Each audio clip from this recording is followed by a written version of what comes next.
vida universitaria. Y aquí tenemos pues algunos principios fundamentales.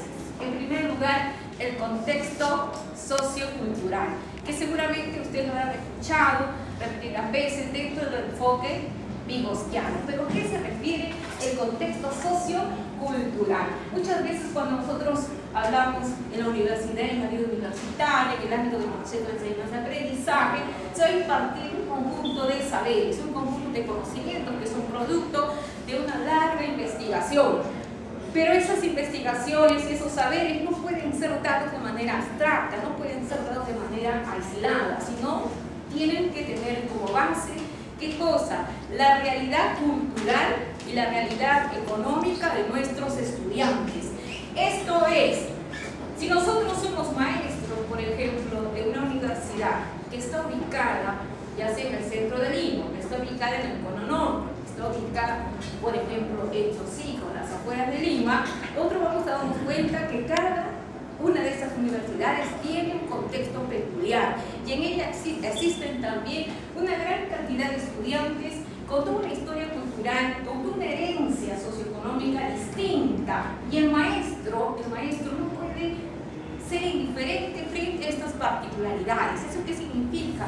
Que este contexto cultural exige una gran tarea del maestro, que también pues conozca cuáles son las condiciones culturales, económicas y el tipo de relaciones que se establecen dentro de ese grupo en donde él va a trabajar. De lo contrario, estaríamos hablando simplemente de una educación bastante abstracta, una educación bastante retórica, ¿no? Haciéndola pues partícipe dentro de la realidad en la cual estamos nosotros desarrollándonos. Ahora, un segundo principio viene a ser la solidaridad.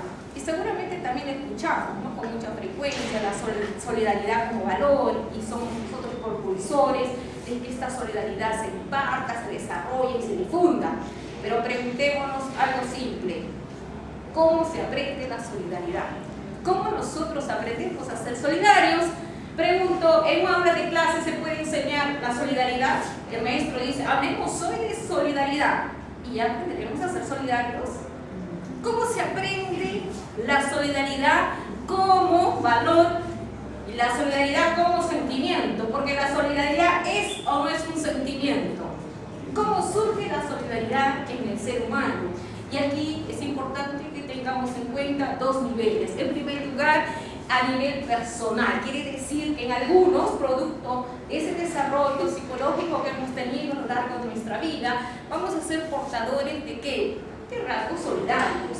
Pero ¿nos quedaremos ahí? No, y un segundo plano viene a ser las relaciones interpersonales. ¿Qué significa esto? Que nosotros podemos aprender o no a ser solidarios. Claro, podemos aprender a ser solidarios. Pregunto, ¿en la universidad se puede o no se puede desarrollar cualidades solidarias?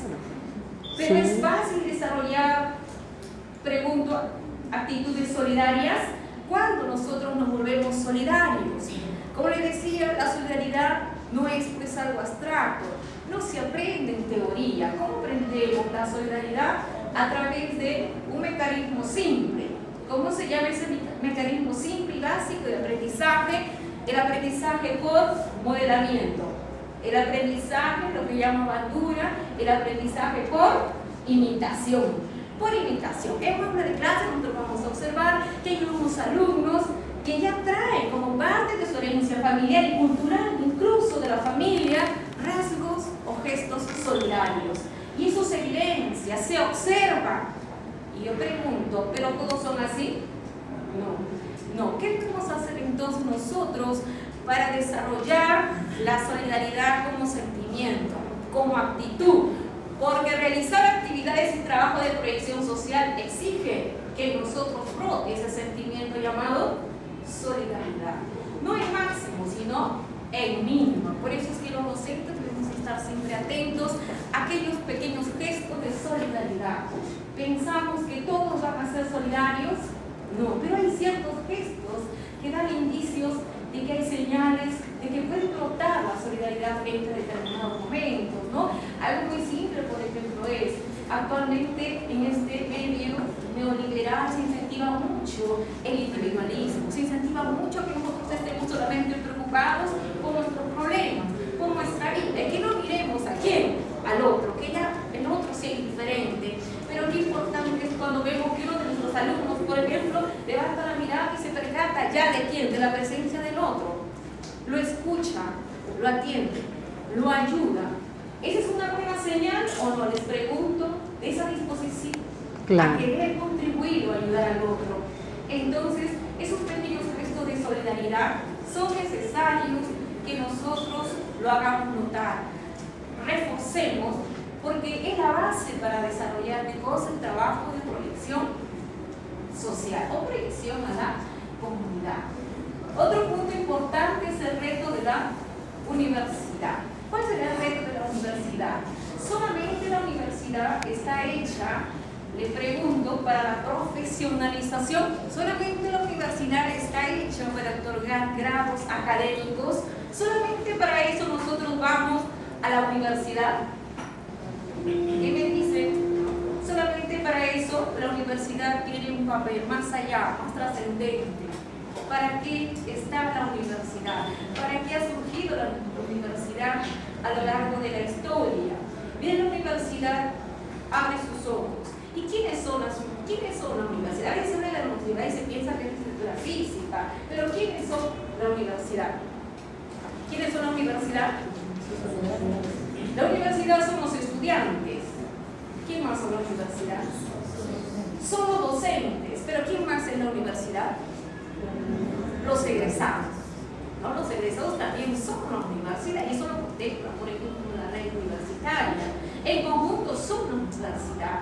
Y entonces, ¿qué debemos hacer como universidad? Nosotros somos universidad y por lo tanto, si hemos tenido una formación universitaria que nos hace atentos a nuestra realidad, a nuestra comunidad, dentro del ámbito profesional, nosotros vamos a tener que aportar. Miren qué interesante es esta palabra, aportar. ¿Qué significa aportar? Y como profesionales les pregunto, ¿todos se sienten en condiciones y en capacidad de aportar? Sí. Claro, tienen que sentirse capaces de aportar. Aportar. Nosotros aportamos algo cuando sentimos que somos necesarios, cuando sentimos que hay necesidades que tenemos que resolver. Y vamos a sentir que hay necesidades y nosotros estamos bien atentos a la problemática de nuestra localidad en función a nuestra especialidad. Y ahí nosotros hablamos de esa conciencia que debemos tener en el ámbito de la universidad, lo cual está ligado ¿a quién? Al rol docente.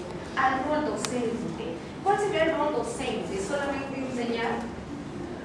Le pregunto, ¿el docente solamente debe preocuparse de que su estudiante aprenda la ciencia, que solamente aprenda los conocimientos y solamente aprenda ese cúmulo de información que se ha logrado a través de la historia, que está en los libros, en las revistas?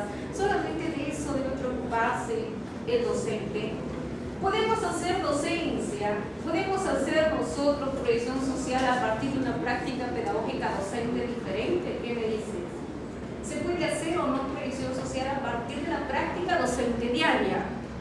Y esa es la propuesta, que nosotros hagamos proyección social a partir de nuestra práctica pedagógica diaria. ¿Cómo? Cuando nosotros enseñamos al estudiante a que comprenda su realidad, vea su realidad, observe su realidad, que no huya frente a los problemas y necesidades que hay en su realidad, sino por el contrario, que nuestro estudiante conozca su realidad y a partir de ese conocimiento la comprenda y se la comprenda la acepte. Porque pregunto, ¿todos aceptan su realidad económica y social tal como son? A veces no. Y eso es lo importante, aceptarla, entenderla, pero aquí juega un gran papel el docente como mediador, porque no va a aceptarla y conformarse, sino que frente a esa realidad tiene que asumir una actitud participativa, una actitud de qué tipo, transformadora de su realidad. Y aquí es importante lo que nos dice Vygotsky, ¿no? Que cuando nosotros hacemos ese esfuerzo de participación o de actuar sobre nuestra realidad, nos preocupamos de hacer algo transformaciones, sino que nos transformamos a nosotros mismos. ¿Qué quiere decir? Que se va a generar lo que se llama un autodesarrollo, ¿no? Ahora, para terminar,